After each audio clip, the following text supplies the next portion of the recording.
Em uma certa clínica de Mamicônio, estavam lá dois homens conversando. E alguém presta atenção à conversa deles, quando um passa pelo outro e pede licença para passar. Licença, por favor. E ele disse: quem é você? Um deles disse: eu sou Napoleão Bonaparte. E o outro disse: Napoleão Bonaparte? Ele disse: sim, eu sou Napoleão Bonaparte. E o outro pergunta: quem te nomeou como Napoleão Bonaparte? Ele respondeu: Jesus. Aí o outro disse: eu? Dá para rir uma história dessa, não é verdade? Você vai entender daqui a pouco. Meus irmãos e irmãs, amigos e amigas, a paz do Senhor, tudo bem com você? Família, tudo bem? Mais um devocional diário da AD Holinés. Hoje o tema é: quem sou eu? Pois é, nessa conversa deu para entender que os dois não tinham bem a cabeça, no lugar, como diz o Jovilense, estavam um pouco fora da casinha. Diz também a história dos americanos que um certo homem chamado J.A. Norton, uma certa vez ele se intitulou e se identificou como imperador dos Estados Unidos, e como tal, que ele agora tinha se declarado ser imperador dos Estados Unidos, ele mandou fazer dinheiro, ele mandou tecer moeda com a sua esfinge, com agora o novo imperador, escreveu cartas para a rainha Vitória, dizendo para unir os reinos. Também ele vestia-se militarmente fardado, toda a sua veste era uma veste fardada militar, e chegaram a ele publicou um discurso no jornal da época, o seu primeiro discurso como imperador dos Estados Unidos. Quando os leitores dos jornais leram, deram gargalhadas e disseram que ele se vestia realmente como rei dos pés à cabeça, mas apenas se vestia como rei e se titulava-se como imperador, mas não era. Então, há pessoas que querem ser aquilo que não são, mas a Bíblia Sagrada diz: para aqueles que estão em Cristo, nova criatura é, as coisas velhas se passaram. Aqueles que estão em Cristo, nós sabemos quem somos. O próprio Jesus foi quem nos deu esse direito de sabermos quem somos. A Bíblia Sagrada diz que em João capítulo 1, versículo 12, todos aqueles que o receberam, deu-lhes o direito de se tornarem filhos de Deus. Nós, irmãos, somos filhos de Deus. É isso que a Bíblia diz: nós somos filhos de Deus. E se somos filhos, somos também herdeiros. E se somos herdeiros, somos também co-herdeiro com Cristo. E que privilégio, não é verdade, termos essa identidade em Cristo, sermos identificados com Ele como irmãos, como filho do mesmo Pai. Que privilégio sermos filhos de Deus, que privilégio termos um valor em Deus. Meus irmãos, agora vamos para o livro de 2 Reis. Hoje nós vamos terminar o livro de 2 Reis. Nós vamos ler Reis, capítulo de número 24 e 25. 2 Reis tem 25 versículos, 25 capítulos. Hoje nós vamos encerrar a leitura de mais um livro da Bíblia Sagrada. Mas hoje eu comecei ao contrário. Hoje nós vamos ler logo em João, capítulo de número 5, versículo 1 ao 24. A Bíblia diz que Jesus volta para Jerusalém. Quando ele chega em Jerusalém, ele vai até a um local que chamava-se 5 Alpendre. Ele chega lá naquele local chamado Tanque de Betesda. Naquele Tanque de Betesda havia lá muitas pessoas, havia um paralítico, cego, manco, coxo, havia muita gente lá. Porque a Bíblia diz, que conta a história, que em tempos em tempos um anjo descia naquele tanque, agitava as águas. Quando agitava as águas, alguém que pulasse dentro da água naquele momento era curado. Quando Jesus chega lá, ele ouve a história, a triste história de um homem paralítico que estava ali há 38 anos. Há 38 anos ele tentava a cura e não conseguia. Jesus chega perto dele e pergunta: queres ser curado? Queres ficar são? E ele disse: Senhor, e uma tradução diz: Senhor, eu não posso, porque não tem ninguém que me jogue na água quando os anjos agitam a água. Então, quando eu vou me arrastando, entra um outro primeiro do que eu, e eu perco a bênção. Jesus olha para ele com grande amor, com grande compaixão, e diz: levanta, toma a tua cama ou maca e vai para a tua casa. Aquele homem imediatamente levanta, curado, pega aquela cama, põe nas suas costas, no seu ombro e vai embora.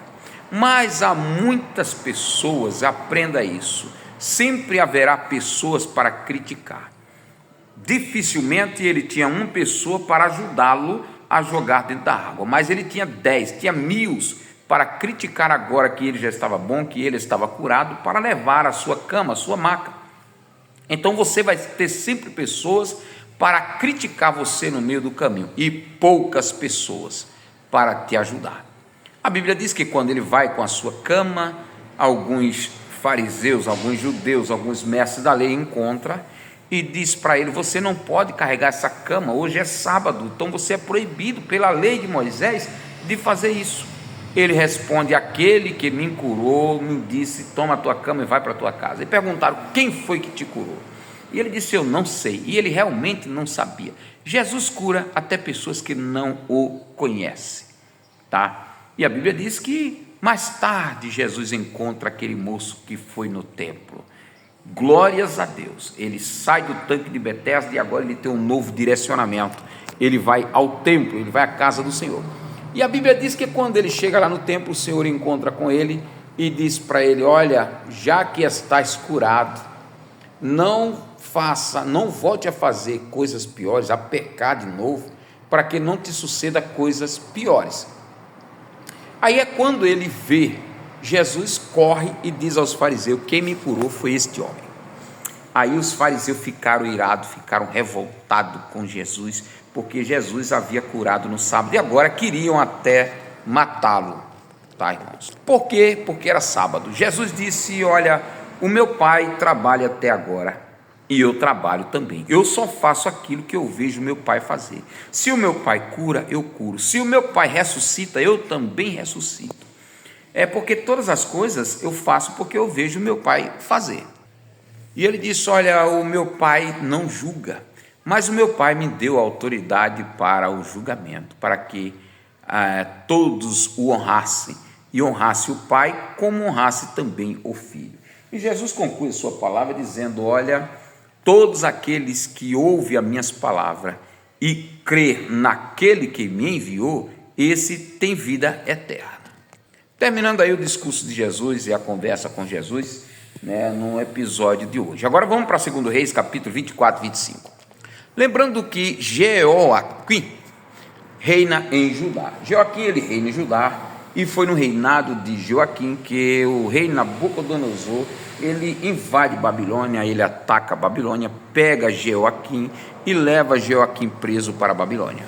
A Bíblia diz nesse texto bíblico que Deus enviou algumas nações para acabar com Judá, para espalhar Judá, para colocar Judá no cativeiro, porque a medida dos pecados, eu falei ontem, a medida dos pecados, os pecados têm uma medida, e a medida dos pecados de Judá perante Deus estava cheia. Nós sabemos que, dependendo de um rei, ele facilita o povo a adorar a Deus, a servir a Deus. Dependendo do rei, do governante, ele leva o povo a uma total idolatria. Deixa eu falar algo aqui que às vezes precisamos ter conhecimento. Não sou de falar muito de política, mas a Bíblia diz que a gente não pode pender para o lado direito nem para o lado esquerdo. O nosso país, por ser um país laico, há muitos anos atrás não se via uma idolatria tão grande quanto se ouviu com o último presidente que nós tínhamos, que entregou o Brasil nas mãos de Nossa Senhora Aparecida. Mas o povo ficaram tão cego para acordar e ver a idolatria tal que este homem colocou o Brasil, que não enxerga só porque o nome dele tem um pouquinho do nome Messias. Preste atenção, pesquise e veja que o que eu estou falando é fato, é verdade. Procure lá no Diário Oficial, quando o ex-presidente ele entregou o Brasil na mão de uma entidade chamada Nossa Senhora Aparecida. Então, dependendo do governante, o povo adora a Deus ou não. E a Bíblia diz aqui que Deus agora, ele manda a nação de Babilônia, manda os caldeus, manda a Síria, manda os moabitas e os amonitas, 5 nações, para fazer o povo de Judá e de Israel sair do mapa, ir embora escravo para a Babilônia. E a Bíblia diz que tudo isso Deus fez por causa dos pecados de um homem chamado Manassés. Muito bem, a Bíblia diz que Jeoaquim morre, e o seu filho reina em seu lugar. O nome do seu filho agora é Joaquim. Um era Jeoaquim e o outro Joaquim. Vamos lá? Mais uma vez, Joaquim faz o que era mal aos olhos do Senhor. E o exército de Babilônia agora invade Babilônia, cerca Babilônia, entra em Babilônia, leva 10.000 homens como escravos, depois leva mais 7.000 soldados de Israel, leva os melhores homens, leva os profissionais, os ferreiros, leva todos aqueles que podiam fazer algum trabalho em artifício e deixa para trás somente o povo pobre, deixam para trás somente aqueles que não tinham nenhuma profissão. E agora Israel começa a sofrer. Como o rei Nabucodonosor levou Joaquim como preso, ele pega o tio de Joaquim e coloca para reinar no lugar de Joaquim. O nome dele era Matanias, mas o rei coloca o nome dele de Zedequias. Vamos ver? Mas o Zedequias, apesar de ver tudo isso, ele continuou fazendo o que era mal aos olhos do Senhor. Chega no capítulo número 25, mais uma vez, Babilônia cerca Judá. O povo não tinha mais o que fazer nem o que comer. Zedequias reinando, mas Zedequias ele foge por um buraco dos muros. Toda Judá estava cercada, Jerusalém estava cercada, ninguém tinha mais o que fazer, ninguém tinha mais o que comer. A Bíblia diz que acabou toda a comida, o povo estava destruído. O rei Joaquim, o exército de Babilônia cerca Judá, cerca Israel, e a Bíblia diz que ele consegue fugir. Zedequias ele consegue fugir, mas lá na frente o capitão do exército de Babilônia pega esse Zedequias e o mata. Triste mais uma vez, não é? Chegaram no templo, queimaram o templo do Senhor. Arrancaram todo o ouro, toda a prata, toda a madeira, arrancaram a bacia que tinha lá, arrancaram o prato, arrancaram tudo. Levaram a espivitadeira, levaram todos o ouro, toda a prata que havia no templo, tocaram fogo nos palácios, tocaram fogo nas casas mais belas, só deixaram as casas pobre, e só deixaram lá os pobres que iriam trabalhar na lavoura de Israel. Quando Babilônia faz isso, levando todo o povo cativo, ele pega um jovem chamado Gedalias e coloca Gedalias como governante. Agora não é mais rei, agora é governador. Coloca ele como governador de Judá e ele começa a governar. Mas veio outros homens e mataram o governante de Judá. Aí eu fico olhando, que queda terrível, né? Havia reis, e agora entra o último como governador, leva todo mundo cativo, mataram o governador. Judá agora escravo, longe da sua terra, sem governador, sem eira nem beira. Finalizando o texto, a Bíblia diz que Joaquim ainda estava preso lá em Babilônia. Entra um novo rei em Babilônia, e esse novo rei tem dó de Joaquim e de todos os reis que estavam presos em Babilônia, e ele sustenta Joaquim com a comida da sua mesa. Joaquim agora era cego, né? Os olhos foram vazados, era cego, e ele sustenta Joaquim e dá uma mesada a Joaquim de uma quantia de dinheiro até o final da vida de Joaquim. Que triste vida tem aqueles que deixam de adorar a Deus. Que triste vida. Termino aqui a história, termina aqui a leitura do livro de 2 Reis. 1 Samuel, 2 Samuel, 1 Reis, 2 Reis, 1 Crônicas e 2 Crônicas, conta a história do povo de Israel. Juízes conta a história do povo de Israel, quanto sofrimento teve Israel, Judá, muito sofrimento. Mas eu acho interessante é que todas as vezes que tinha um rei que agradava a Deus, que fazia o reto perante o Senhor, a nação se alegrava. Quando o justo governa, o povo se alegra, mas quando o ímpio governa, o povo sofre. E de que reclama o povo? De que reclama o homem? O texto bíblico vai dizer dos seus próprios pecados.